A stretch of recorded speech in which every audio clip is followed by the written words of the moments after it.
Canal FM. Turutolo lotonya se la nyo mido akpe hinami mi vado miwe ninyo be wono me sibele kimi kwata minyeneni pa mido akpe ni mi kwata we so vile ne dekebe wona ya sibele ki me jinne kwa mi abayide egbetan to adi mi akpora beleke mi la no ba kimbo huya amekuwe le kwami wetro ya mi la kansewa ma de ublona mi ezande ya yin kunti mi la ponposwa mi la blanche juko ola se kwa mando wezon tutugwa ne mi abeya docteur Joseph Agada wezon dakpe Joseph Obia mo se nko tutugbo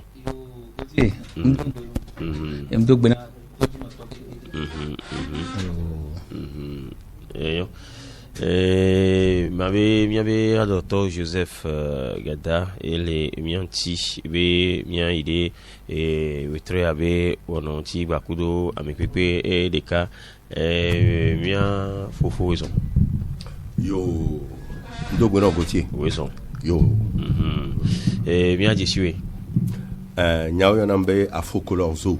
Afrocolor Zoo. Voilà. Afrocolor Zoo. Bien be Afrocolor Zoo ni globe candidat. Allô? Wa ma de recognition so unini. Nkonyi d'artiste puisque je suis d'abord un artiste. Encore d'artiste ni Mr B. Donc il y a mes sous-bon Jessie. Donc Fifi en battre encore. Konye ko le yona kem so les candidatures fifia kem so les présidentielles à Maglombe et ni Afrocolor Zoo officiellement avec ma nouvelle carte d'identité et tout Maglombe et zande a la nyame ke ola dakona mi l'obligé la dakona parce que on est même dakona mi matin tôt le même Mila Bova, Benyaji Sane, Joseph Gada, Agoé, ne vient pas bien, nous, mais alors, actualité au mêlé, bébé, et Kekia, et bien, il y a grand des cas que les toits, mais il y a coulé, et mi Bova y avoir, qui Bova, on a d'autres, les corps, et me va les, mi avait joué so coulé, et tu as bien qu'on y voit, et Seni, et des, on y a d'autres, so, amekou, la chan, wa d'accord, o ponpo sokure onti no mekeji o la toku leke o da werwa le mio si benya kakando lo nia nuko mio mbe ko mio so ni bi onti magno be so gakekemeye jirudu agbe de go gakemeye alo kekeke agbe akodada mi agbo be na be o epekemi dadi ave o trive ben keke blave vovea meye toguto la yi akodape ne wato change pour ayi pour maglobe Seni ya nglobe Seni ya to do to même to globe na be ni jidu do de ran Seni ya gobe jidu so ga kunsia so na Seni ya nga me ye jidu do dasi de Seni bo programme adi ken boye Seni te do ji wa Seni ya obe ya hun ehun be pa ho nko be journée porte fait maglobe na be ya hun be pa ho na me sia me po keye no son kupo de keye son le roa e va do gami amesa me gbe asiko dare esko da didi nyawa si ke ngro be na be keye jupo enu aju no re onu yin conseil des ministres eye ogbren be na be peki media ebe o trive be ke bla vovie po ankan be enu o joy wa nya gba modo be na be si be pipa ejemo bo wan ni if ya pipa jemo enyame pipa ne le afisa fia go e to ti garo e fia be na be Seni channel ni wa nululu le ke olola wo kenbo kamelasu bo ala ko be na be consider ke mi ding be va ya Seni de nyare dogo be amko la dakon amko la nanko ala amko dibe to akpo gomele ni nimbe akode be no me so obe o tike ami le ben ke blave voandre c'est vrai ko de pe ke mi da jeven ke tout babe ke niadia so 27 décembre so 8 janvier dakabina be amesia mekeye lonlonjro alo mon pokpo alo esiane mon pokpo ko be esiane mon pokpo be yate mayi ni ba ko a be ni na mo wa over ho alo o depot de candidature over da wa be homo keye atema na onuse ale be na be wati ni ba ko da pe bo ale ni be homo me makbe nu bon nous le second on l'a Togovi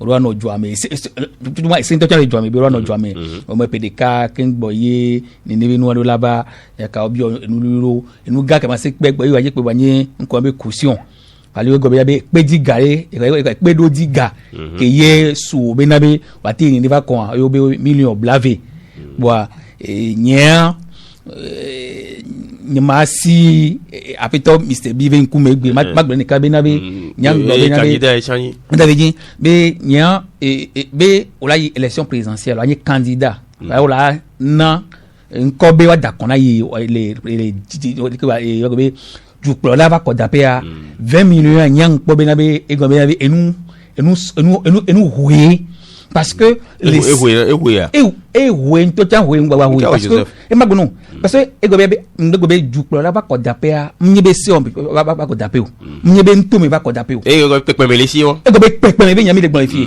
ni so aka flam no bi jan Alassane Ouattara le globénari be le Côte d'Ivoire avec 100 millions yo la soit d'aller kengola yi a du kula be ba ko dape be ela defumbe na be ameke imto mate mobiliser le mate bon millions alors fa de cas assez d'ade plondi be yayi akodape ya du kula ba ko dape wa nye bo tani ne ba mo go be no chani ne ba mo wa ye munyan ke be da ba wole asi pe go be no wa kere ganto ti ku jo no wa ela defumbe parce que fi won ya da no le game e wo no pompo kengo ya on do aka yang pa be 20 millions be nyako glon en un player venir parce que kaflan ne amo ne po amoro po amoro fi 20 millions la da fa ola ko be na be no son ku po le même 8 ans alors même 8 ans que je nan ko be fi dia nyang po be na be e ga be na be e de fou parce que nyebe e amekuyo kaflan togoto alo mi tete po e na vale gale mo wa no so no po mi lo be ko yan sigbe gbegble mi le gbegble be nyade gbe ni lo gbe mi akare lo ko ji ya no mbo akare go be wetin go be ken go be élection présidentielle go be mi gbegble go be mi do ma vote to le nto mi ba ko dada so pe mi ba ko dada kudo du la ba ko dada parce que ko go be du la ba ko dada ko tite a go be kaflan o chan amojesi o e o to le joami parce que gomera o do base le gbagola lo do pepe de ke yi kaflan ni o yo nko o le go be o kaflan ba me ya fa yo jisifa ba npo be ke ye 20 millions be nyakolo glon e no jisi bebe na be ho mi kwesi bebe e no jisi bebe bon vi bebe vinde da na me e be gon enye caution e no o be jirudua be galele ici ils sont bien opposition be nyati e togo ko se de to ils sont que se de to ba ojo kunu be togo pe o po no le binabe ne amoda d'accord banco du plola alors go be banco lo be e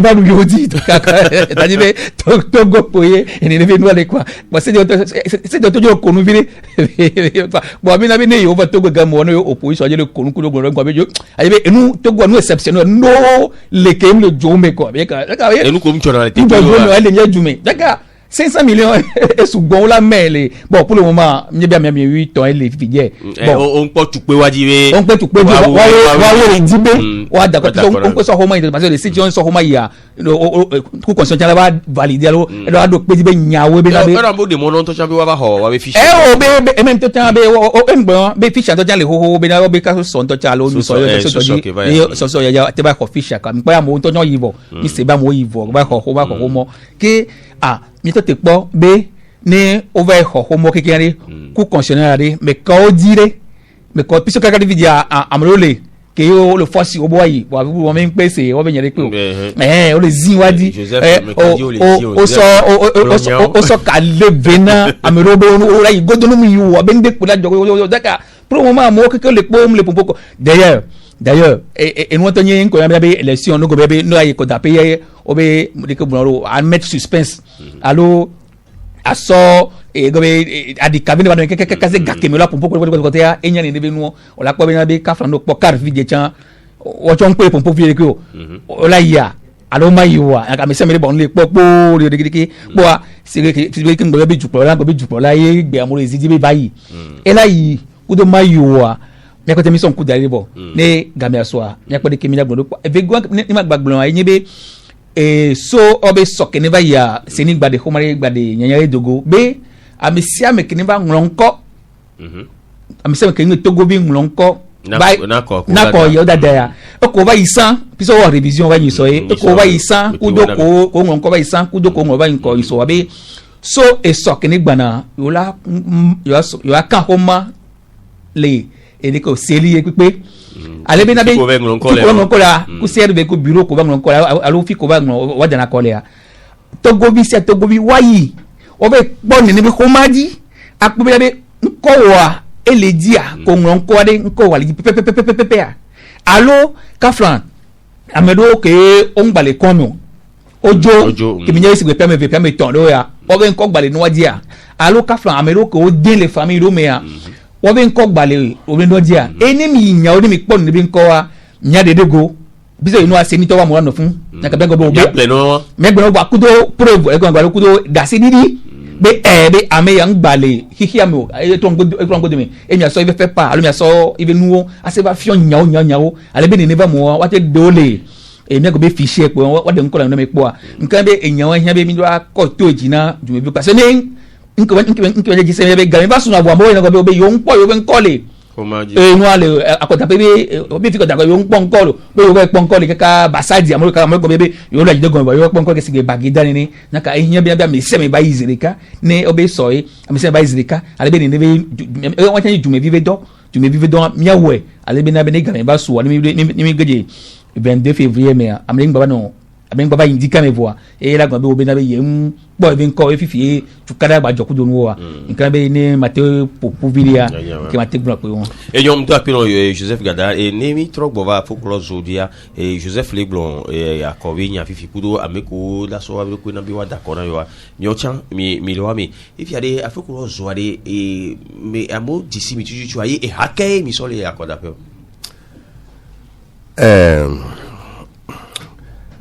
à mot du Simbe mien Mr. B. Hadito vaille il y a peut-être une quinzaine d'années, vingtaine d'années. Bon. Il y a que ma du temps de Mr. B Kakabado Gbea. C'est très long. Et nous soubons vaille. Comme on dit, il y a beaucoup d'eau qui ont coulé sur les ponts. Donc à Nyangmanye Mr. B qui est mien vaillissant. Si les gens me voient maintenant, ils vont même pas faire le rapprochement. Vous laissez quand même. Son coureur, il y a que Mia Foufou, Joseph Foufou, on va y intia. Ndié Madontine. Bon. Elle est globée,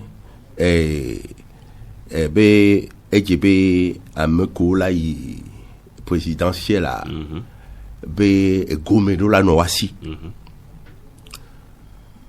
Est-ce que B et nous akodada ne alo ejukpokpura ri enua hochito bembinya ameye si egomele ayela plodwa alo ameye do susu do vision do stratégie claire qu'elle a proposé ne doit mingba no to akpa quoi il laisse comme Amérique pepe atteint produfa que 20 millions, 20 millions, la monsieur a dit 20 millions, non, 20, elle est globée 20 millions, le pleurer.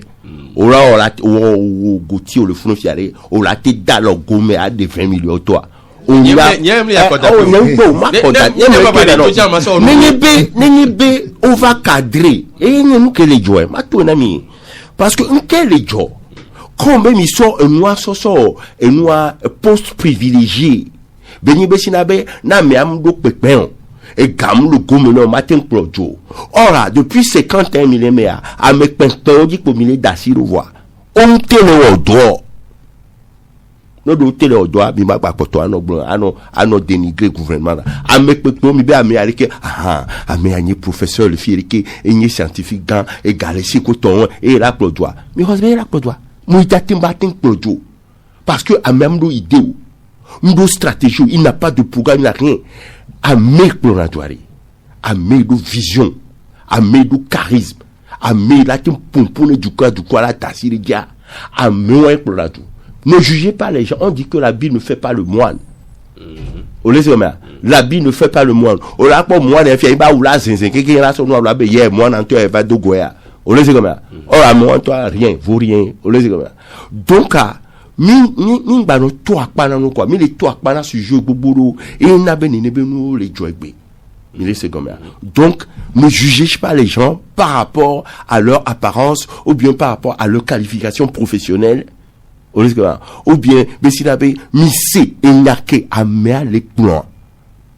basez-vous sur les faits concrets et nyaki amea les blancs.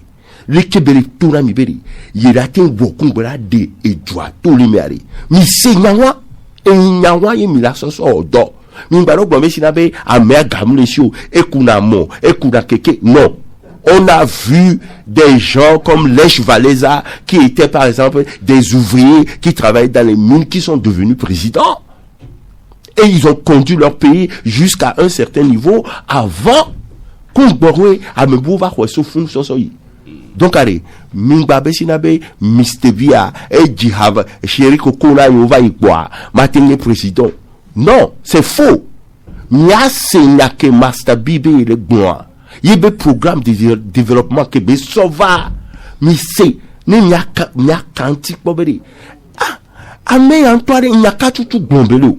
Amolo amo diplôme gangangan olo onwa so kaka gberebe mingo 10 ans mingo 15 ans mingo 20 ans mingo 30 ans 50 ans yemi le nuit à même raison pas bien pas potono enenia nyakpobe masawi sigiro ko le gule ne alo afro kolozo sigiro ko le gule ne fi abe pour assez programme ko so va ko gabenya minya be ni pe ka gaye woni sigiro bo ne ko be wa dakona e dilani président ne o la tin kan so programme on ti na mi tukuria e ne ko date wero e kamle bon o kware programme un gaye na programme ya on ne danade o le se comme ça mu gayo la be mu gayo la ho la fi kungo o la so ba ngo programme le programme tu l'écris o la ngo programme par rapport aux réalités, la réalité sur le terrain. Ton programme doit être conforme à la réalité du pays. Donc il y a programme et nous étudier réalité à kungo moulin. Effectivement, tu vas voir que en fait changer parce que les Kenyans les positionnent fifia on les positionne numéro no j'avais dadi no dadi adito ou dadi ade nkena no dunajo adia le volo on met de toi me ba on met do adia do to me ba yo amé déplacer ba dia nyodari nous le bouger à Dio Agnoda et on l'a bouger allô nous on l'a bouger donc à dia les vaux mais les toi mais bon à dia donc à n'pobe fifi en kemi la wa mi do la nyale kemi a déplacé mi a bien adicure les toi mais de telle manière nous serons des gagnants. Moi programme nya ni negi belewa nous les da échec au les da dama et nous ça non la toi mais dans les vaux amé nyale ko bouger néa et bunaji. Donc il y a un programme à m'yale ko bouger et n'y peut pas la tête du dieu mi la tout le me ne mim d'accord moi mi matin tout le me et à ma tout la mi flash bah ça il y a programme wari de que biro programme wa il y a programme il y a problème ko be mu gayo an ko la so we voilà il brigade non programme ni fifi nya mbesi na be quand j'ai fait que mon conférence de presse nya bon mouvement nya tout c'est en anglais ça s'appelle China et comme une coque clin, mia clin, Togo douane clin, et gars, mon programme est basé sur le pouvoir d'achat. Et gars, ne ba do gomenami. Et ne gars le gomenami ari, yemi la te on dit. Voilà si yari, les kiti tu emi la woye gala do gomenami. Voilà. Mie yovo la vanami. Au contraire, mia wo le na yovo.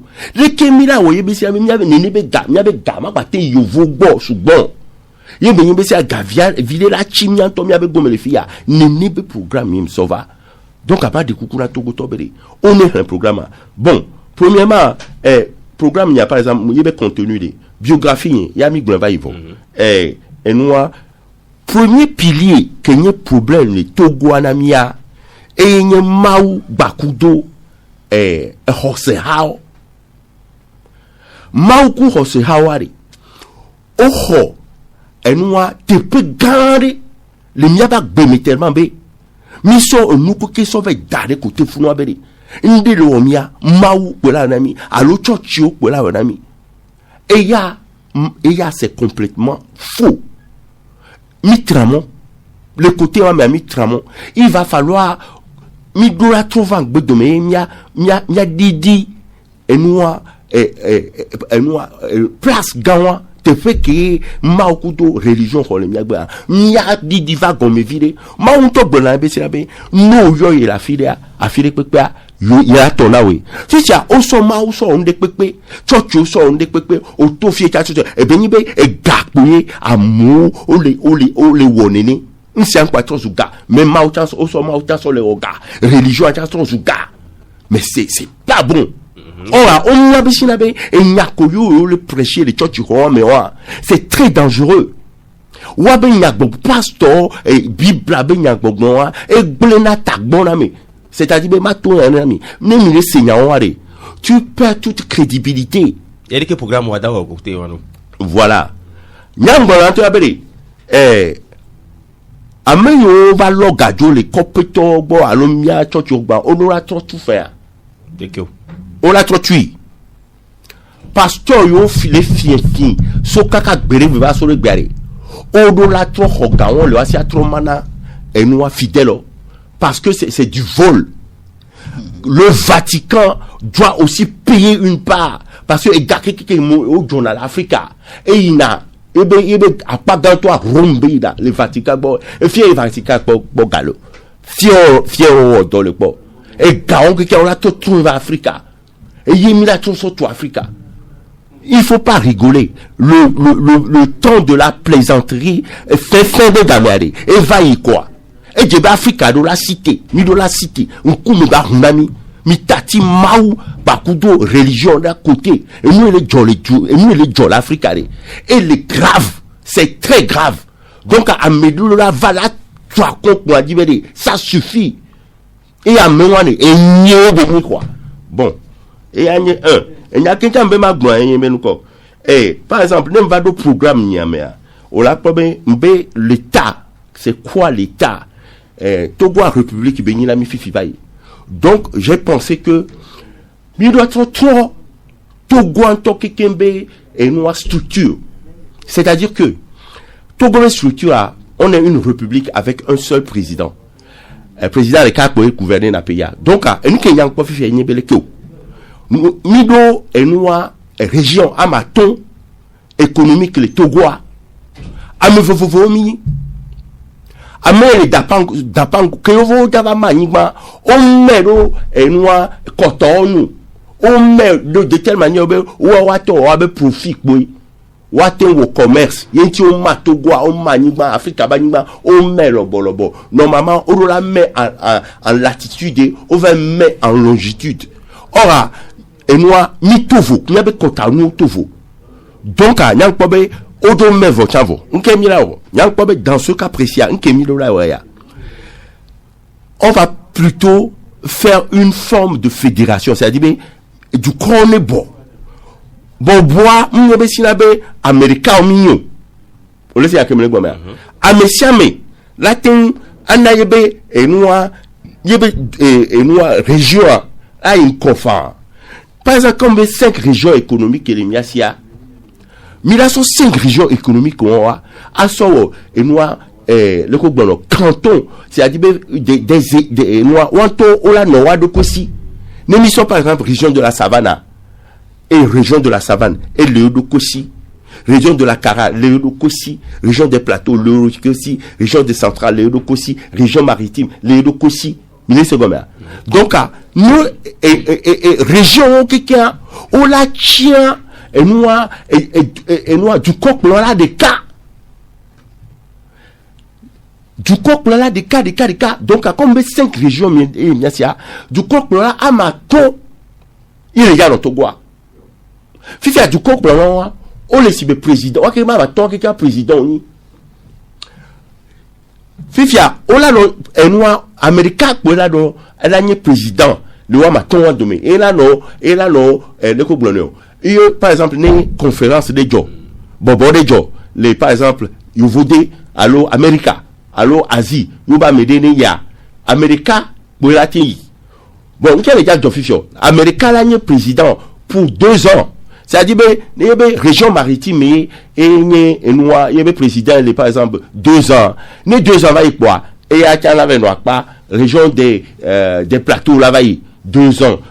Central, là, va y le Coblonio, Cara, là, va y et nous, Savane, là, va y.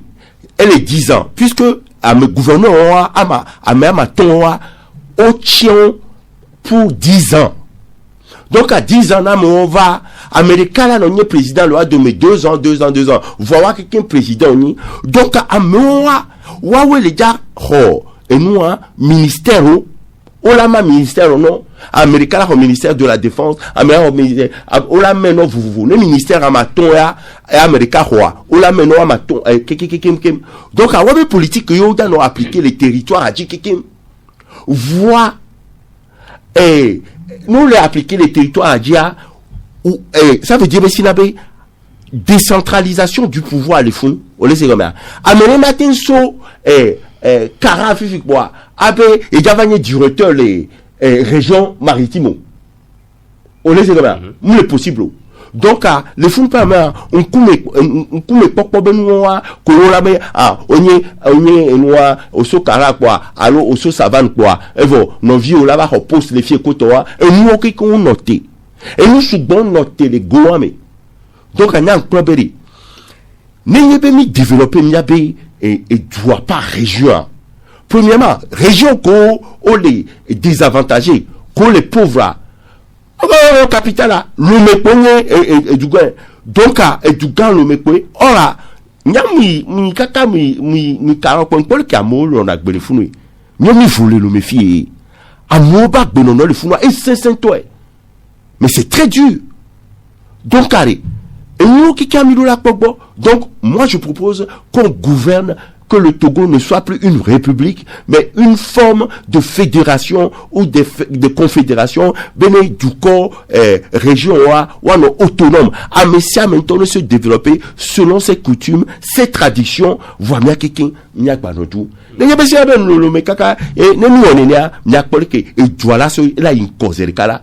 Même le romain, tu connais, maré, il m'a bé, ma ikara, ma bédou, et les carachons, noix,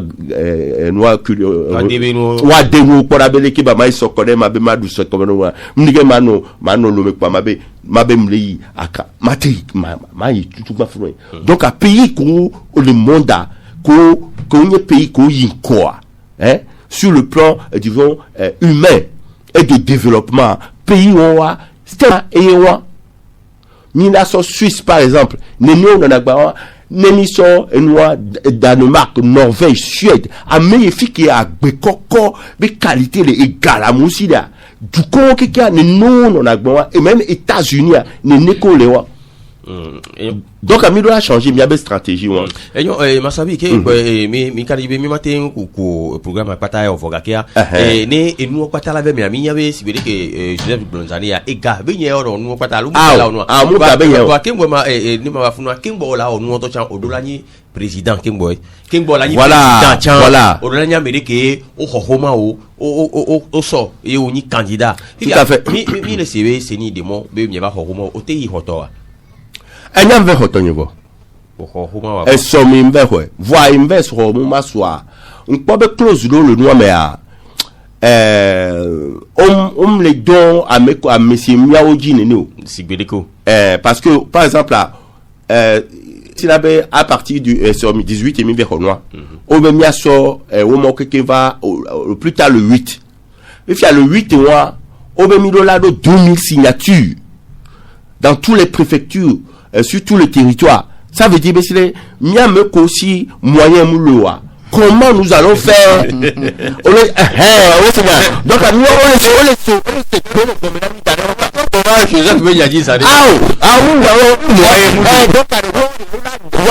des causes autour le loi mais de telle manière miak me kodo sous tamia te yare on ba on wana gato do ropo un gato pour la tout un professeur pour la tout et cause on doit de c'est ni doit de nous autour le loi mais pour permettre aux gens comme nous qui ont des idées qui ont quand même peut-être un peu plus de charisme que les autres de pouvoir aller de pouvoir avoir notre chance aussi miaka miado miabe loqué 2000 signatures là va à 8 janvier là do allo elle là so beaucoup 8 janvier là do au Canibe et la Sogbena et tient la télé présidentielle. Auto maille.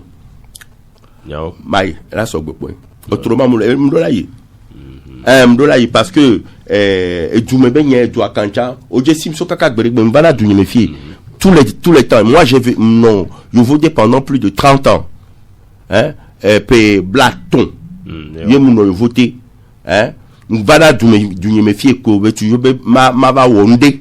Ne matin bova ho ma va chi wane va zéro akpe e ga keke msoba e ga la gbavo ni so ngba gbona ga ne ngba so va ni so 100 millions mi so va du me fie ni so e gbe a enka ma po ma du cha ho po be yina donc a décidé mbesina be non il faut que les choses changent dans ce pays et nous la trop le du me fie parce que ni mi ve hon kaka mi du tami po ga mi so va de ni mi va investir ni mi avec Djoumane et gagner va trouver va na mi acha ni c'est comme ça Joseph il y avait candidat avec nyewa et il y a la notion au CV non au benabe si to go vini ne a e Georgina me parce que même ta cham avec constitution à des mauvais tu vois e na be mimle e noa dictature mo go de mauvais na be me sami batei e akoda pe de keye nposu kelasi wo o chanti se plojwa ade e na mo amolo le dia wa da kona o zari ya ko bi anyebe na be ko o signature 2000 signatures PV ba PV le chaque préfecture a obto go be 39 ou bien 35 d'accord et pas donc Fike yem blonde go sabe na be moyen benya eye ebe gonye be na be ken boye ola wa ananko akan di be na be dai jupola bakoa e fi obe jume be ton desi o le mi on ti parce que 2000 signature mo ti tekpoa ano radio di kwa da pa mo signature on signature ta mo desi o e victoire Africa be jube le Togo ta mo desi o e de la fouvie alors d'abord munye bo banana ni na wa de la fouvie de me la no yo belo d'accord et les critères on me no be le be quel qu'en soit un collègue be réalité le texte de réalité le akimi ma de jojo et vi go ya e Georgina mbebe programme miliki programme ke be gbon go be le facile alors mbobo onya be to gomina to se fédération ko do nu de kia bon amo si nimbali solupi amo abo buta meso no ti le ke bayi voix la ko bena be egbe meken bo pe meken bo mi bo et no élection locale après 30 ans et puis fimi ton local ta ba besoin de dire les sétinois si bien Amérique avec Djoumenia on va changer un collègue et Djoumé c'est l'école parce que c'est un projet que nous là en place ça pour 20 ans 30 ans nous on va continuer bah oui peut-être là 5 ans l'autre 10 ans et bon d'accord non sauf des décentralisation communale et les on va sur fédération ça va au pot et on va tout chambouler nous que bon et puis nous y président après 5 ans 10 ans on va jouer dans le chambra va au toi et on va tenir bon ce serait continuel non ce serait continuel on a Joseph Moussenya Mberi va toi fédération oui ma gbonyare no ça Fifia Mille et mort Kadi Mille bon ça fait un demi-siècle vous savez ce que c'est qu'un demi-siècle ça fait 50 ans Mille mort Kadi Mille wole yo hein nous le on dit kakam le diwari outro doline poraberi ne mba o ya chari leke bela no mais gbobe enu amufa nke ni enu fa la gbeme c'est quoi qui est facile il y a rien qui est facile ayovo ko au développement et donc acharnement tous les jours, c'est pour ça qu'ils s'en ont sorti. Donc ne pensez pas que ça va tomber du ciel, c'est que les ciels qui mis au son droit, quelqu'un son nama ou besinabe, maouela va droit. Il a yoa. Ben, continuez, vous allez voir. Dieu ne viendra pas le faire. Jésus a tam d'avant. Donc, carré. Nianto, et m'encoumé la honfia. Programme que nyam le blanc, nyam le tout na mingba le blanc na mike. Programme nia. c'est ce qui va nous permettre de nous en sortir. J'ai développé beaucoup de points. Et il y a c'est seulement sur le point de, disons, du statut de l'État. Du statut de l'État. L'État là, trop. Parce que nous, point.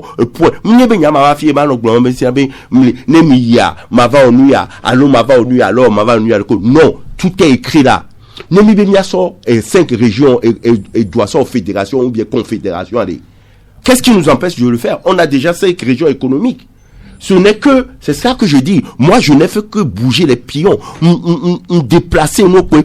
N'y a égaré à son changer structure, puisque la structure existe déjà.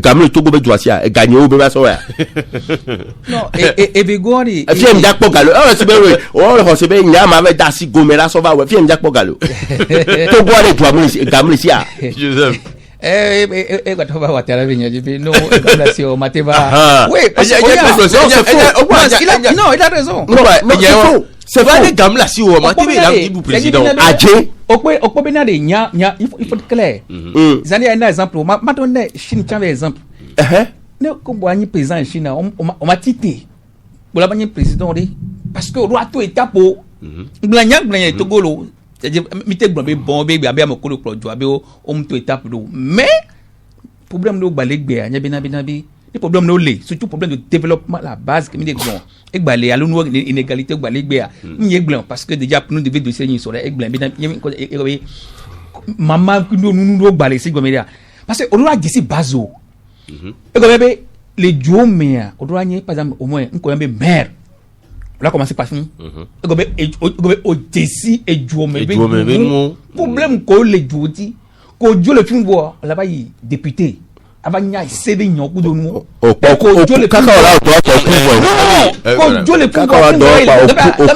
élection présidentielle là egombe onya ejuo ko onya ko da wona juo o se gomeda c'est vrai big bimia les africains gamwa mi banaliser na ndo mi tuna fo ndodi egbemia on a dit président wa c'est vrai ben abedi gbe ro wa ndo le échapper wa nya onya kezu bebe mi pe les campagnes gamwa nya mate dibe ma ko poso be programme antina o nya nke mate bio nya be na egbemia nya le diflu nuni o le blobé mi ato mago mi ato amolo gobe wa chan candidature unique nya waji ndaba zania o gobe no wa chan e we position fa o so bravo bon o te dit fait e po wa chan candidature unique va o be ile ile o ko be na ni nya kemle gnan be moi je fais pas confiance à l'opposition. Matonya non. Il y a beaucoup le blanc de. Nyembo mbo raison. On le sait bien. C'est il y a le blanc et on veut la dire on mbo confiance à l'opposition. Non. Parce que nous n'avons pas d'opposition ici au Togo. Opposons-les. Opposons-les, ce sont des opposants fictifs. C'est-à-dire on les voit, on les parce que ils ne font pas leur travail d'opposants. Ils sont là pour bouffer. 30 millions de dollars. C'est vrai ou c'est faux? C'est 14 années, on va vers c'est 14 ans, on va vers Badoua. Bon, donc moi je suis sûr de moi, et tu penses que selon ma stature au Jessim Mieux côté, tu sais que je suis quelqu'un de droit et d'honnête. On laisse comme un on recevait, il y a problème, il n'y a pas d'accord. Parce que Amérique pinto matin va to gomena be sina mema onu ya leke ma we o jisi mire be nyam jo njo ni mu ona nu tramo et le président be nya o mais président be nya mais o gogo opposant de wa le matin gogo parce que nem gogo la va gble susu nam ouais ate produire ça pour le matin gogo je veux faire comme gibe ma no money dit quoi et de faire les choses selon ma vision selon comment je vois la chose. N'ayez pas doit filer vo. Maintenant, n'ayez do monde divo. On laisse comme ça. Parce que nya apé, n'yembe matin, n'erika matin projo, n'yembe le je n'ai pas les disons les capacités techniques. On laisse comme ça et professionnelles pour pouvoir y arriver. Mais je sais que en tant que leader et en tant que visionnaire, je peux le faire. Mais j'aurais besoin des technocrates. Les gens qui s'y connaissent vraiment. à meilleur nous anti-doigt, mais ils vont se fier à mes idées qui sont, disons, qui ne sont pas réglementaires. Parce que tout se fait avec les idées.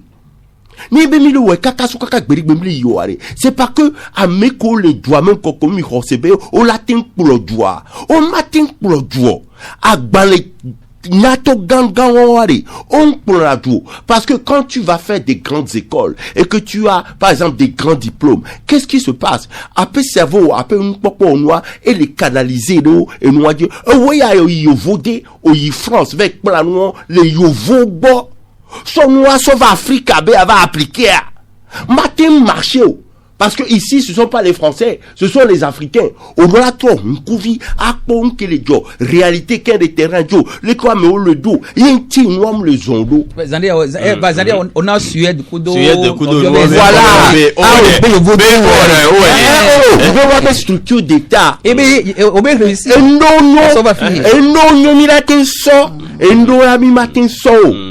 On laisse à qui me les blagomères. Et quand il me les blagomères, parce que, n'aime pas pour un développement artificiel. Hein? N'ama tournon mibe, PND Benoît, que gouvernement le wa. Ce n'est pas ça encore. Parce que, ça profite seulement, disons, à une certaine catégorie. Or, maintenant, chez nous, au Togo, il y a urgence. Dans certains domaines. Les domaines de ma urgence, il faut d'abord commencer par assainir ce pays. Il faut d'abord qu'on revienne en arrière. Poser une fondation, une base solide, avant de pouvoir aller au-delà de ça. Parce que il faut d'abord assainir notre territoire. Nejija, et Jimba no Hado Mojo, et nous, et nous primaires ou quoi, et nous c'est les trucs qui sont simples, et Jimba doit m'obé homo, et nous, les Kemila ou Dumevio, ou alors à l'ESO. On n'a pas besoin de grandes sociétés ou bien de grandes entreprises pour l'instant. Il faut regarder les trucs terre à terre. Il faut qu'on revienne en arrière pour construire notre développement, un développement que nous allons comprendre. Miabe, et nous souvent les Miabe filles, Miagbo, les Africains, les Togo les filles, et nous souvent les Miagbo les filles, qui même les ont. Nos valeurs traditionnelles et culturelles. Et nous, il faut qu'on revienne en arrière pour voir comment faire pour les valoriser. Le développement sur la personnalité américaine ou les fous noirs, on ne peut pas suivre le développement des blancs. On a d'autres qualités, d'autres facultés que les blancs n'ont pas. Nous ne sommes pas pareils. Il y a quelqu'un là, il se coule là, or, du pouton, les miassi, à béton, il boit, on y avait, c'est quelqu'un de physique. N'est-ce misère de personnalité, il y a des militaires sans sortir, ne suivons pas disons, le développement de l'homme blanc, nous ne sommes pas des blancs. Et si, il y a qu'un militaire battre, on l'a dit. Au fond, il y a militaire pour qu'on a dit, et Joseph, parce que, Bisebi, on y a un bateau va que président, on doit Canada adresse. Monsieur Gomero, il y a bébé, on doit Canada adresse. On doit décider, et nous cahiers tout de quand du fiabenabe, à tout le bon. Il tient à dire glonné pour Boya. On l'a terminé. Parce que je crois en la masse. Elle essayait que maintenant exemple là. Quand il y avait nous, oh là on parle de le pompo pour aller. Na mogbe les seignagnon gomme quoi. Ni la population, moi je crois en la masse. Je ne le crois. Nya et nous y François bon. Ce truc c'est un problème togolais, un problème africain. À moi qui nyam tati orakpa. Nya bene du quoi et seignacem les dit la blangomé. Ye ben nya be sina be appel raisonnement et le logique et pragmatique. On laisse comme là et nous on le blanc. Ou la tin c'est gommé. Même développer un peu programme maintenant, ça va faire quand même plus de 1000 pages. Sinon, on simplifier les filles. Par exemple, là, donc, je n'ai pas allé à taper la porte de n'importe qui que ce soit. ne nyam do chance yem do masame yem gbe ya le pompo ye edukovi ku dumenolo ogbonya le se enyakem le dila glanko me quoi. C'est là où la transformation se fera. Mia boba Joseph mia bango de mibiria mia kembe gabe la c'était mia tia mi donc candidature unique benya sandia bo e ona be mia be episcope buto wa fodidede jibe ya bo amuni watima oni ni binwa wa mi gbale se ngom be no ngege ya Gauthier onya suban ne da pena episcope be pojo be droit agba pepe on edro te lo be adro akpene ne po de ki be pelero ne ti edro keka gete yi ate unwa ya da pena me voix nde kake mi magno bo anyi bina be Gauthier fi ko le wan no le do donc ta gare ko kete hihe ami ken bo ye wala da do docteur la da do la ya ne wo mto onya be le do wa e o mso ko dare wa donc mi te so docteur ke hihe me va e do ma ko no be c'est la vie que ni magno bina be nyam le po be jusqu'à présent fi que mi le fi dia mi be titre e wa be hawa aji be wamto pele kan le nkolo bo be candidature ina wa cha medica ni ba non kona wa wamto chon agobe amokola mom le kan de dio matonya de kano egbe mi kaga kamo yo oda amol na nko yo la yi enu akoda pe benu yede kia est-ce que on son coup bo be amede kwa mede oji be acha ona oju yo akpobe no yo me beru jo yo ate wonde ya bo la kpobe bi ka ko na nko tutugba amisa me lengo do me me pinpele pompo o la kpobe america do pele tere adi won to le hon ken gbo parce que o kan le ko jo nyanyu be na be même ta yo ngba ka ni chanwa même ta no bo kan ni chan ya yo ya la doji ayo no gbo ngba deuxième de chan la ba si be de kemi le kama le na un CV exemple d'écrit et vigoa me poye me be na be Togo ba do gare me j'ai l'impression be e va si bebe na be amese me di be ya wa tenance de joame de ke magola amese di be ya to ke ba Togo yo la we ti be how na go be parti politique be yo la we e ha so no le ko si que me be société civile là to be na be yo gbo la so diaspora de ke magola ma Togo bi le be ya o to be alternance be gbo yo gbo la so la preuve c'est que man ko be ne c'est 14 d'agban. C'est parce que bien mo gbon jo mi mo gbon be amokura cha candidature unique la to fi ko société civile mi amo be ade bagli ha ba be kenyin nu yo ma te no fi keke kwa o no fun po be société civile mo la cha mo le bon son coup les société civile to asigbe apete professeur Dossera David e gbon so be na test là ba be société civile meye mais là so e go me se le ku ba ko me c'est comme là fi que ye ego bebe yo bebe équation en plusieurs connaît bebe a compte en yé et nous appelons monseigneur Podjo do la le là parce que et do la reconsidérer comme gouvernement mais tu me y fait Fab Bolo elle c'est quoi nya tu le vois ego bebe et do la na be au point ko le parti politique doa o do la sengome am ko société civile mais o do la sengome et parce que du cas besoin diaspora on peut le pompo parce que oui son a garoda sengome da ken boy nous na de que et tiens, au niveau. Fifia, parce que nous sommes réconciliés parti politique. Surtout si civil, nous sommes les partis politiques, mais surtout si nous sommes soutenus. Et puis,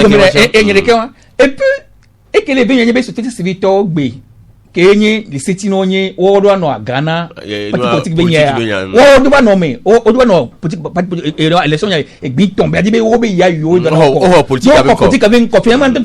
Bébé no yi e ka plan du corps pour ko no na Togo de kudo no bio no bio bébé surtout si vite Togo de meka onyi gbe ils ont du mal bébé on banya meka tu enyi c'est civil nya to Togo puisque ami c'est tous politiciens be na be ya dori e na tense be nya donc les bébé ne pojo mte ba cause problème wo kiki wa o la ko be o la chemo parti politique be nya mo boa et puis meka de be chanle opposition tient parce que nous tient et nya be mo lo nya mekeye a messiame audacie be ame ya negloa et la tiro de godokwe parce que encore le tobo ko encore le tobo be nya wa be aje pagaye wa ba nke ba nko be même to l'opposition be nya me amogo be obegbe ya be mnyi be candidature unique la we o mouvement citoyen et de là on est devenu donc on l'a comme le benabe moi c'est pas c'est vrai benabe sous nous les cibles là on qui voit nyam le benabe et amoko le doa ameom tom nya dokole le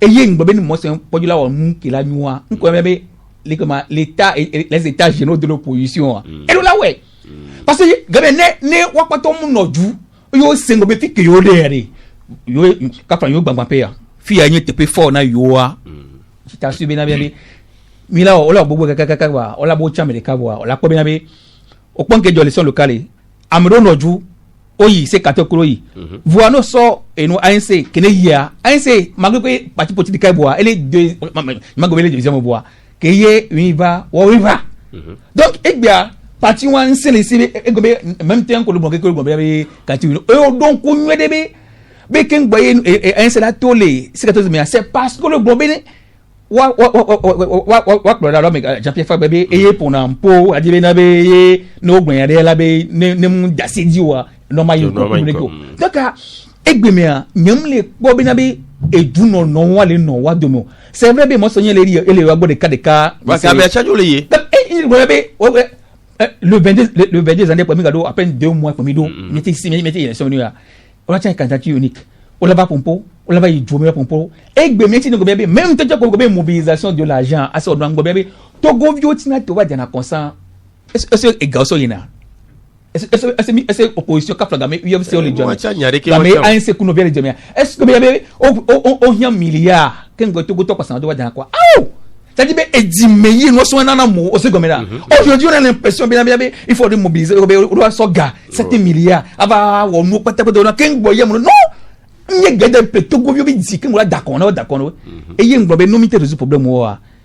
Taux d'abstention qui met va pas permettre de no pire ou que mi parce que gombe amour le bidi mais ça mais à y a droit mais que c'était bon il y a un point alors azon venye mile divo de ke nkola no do mile kwa kompona to dino to masabi lo afoko o pare no min chirika de gamia city mi problème nyake magbre nyake magbre pote pe nyibe o kwa a monsieur amele pompo souvent voir on a be sodou alors vider de pem le pour qu'amour le pour tout. C'est-à-dire, il n'y a rien de concret. Dès que nous l'allons, on laisse comme ça. N'ayam va radio dia, je viens avec des solutions concrètes. Nous sommes là et nous allons au blonno. Les kémi là moi j'ai la solution. Je ne viens pas faire l'histoire de la politique togolaise. Ou bien je ne fais pas la politique politicienne. Je suis logique et pragmatique et concret. Donc, il y a pas si n'avait opposition on le pour voir personne au ben yasin benejo grand frère avec bon yande fifi dien jodinamto et ben les Togois ben 20 millions per pogner caution et en plus ça était à la non namigabe sinabe yo asokpe na mekolo. Donc on voit la bonne volonté de l'État pour que les choses puissent changer. Donc on est à mon tene baso wabe et moi les mettre en duo que les nobles sina sont tout le monde, c'est parce que ils ont vraiment rien. On laisse comme là. Et du coup, on avait 20 millions sur les présidentielles. Et t'as là, son garçon ami. Même il y a son campagne. Même il y a nous dit, on te met en train d'un vélo. Même il y a nous, va monter le droit du vélo. Donc, on m'a tiré chapeau le gouvernement. Sans que, tu vois, il faut, on laisse comme là. Donc, à filia, il y a un problème qu'on doit résoudre. Joseph Gabriel, t'es bien qui va, il y a quoi qu'on vient de et il y a quelqu'un et PV gamile ya nya obleu na moto no somwa nya obleu na mo somwa wa obleu sare obobolo de mi te banya wadio kenye nyo mi te banya wadio mi ade gomena mo e be goye e gbe be bleu parce que amisa di ya ikaba dagba kaba vo no so mo somwa donc ko be na be son ko viola home donc ko be na be amo la si on gbodo me no joa oglen gbodo dare na kamia obleu ale be na be mia flap ya et de kemi jo me ko don yo sabi mia flap ya mia oblew alors mia oblew elle aime mia oblew mais yam d'assurer Joseph yo do akpere ba sabi afro kolojo do akpere Joseph Gada wa ben me de ota do akpere kiki so za kwa ku jiro da kucha mi obeto to go ti bai mi wena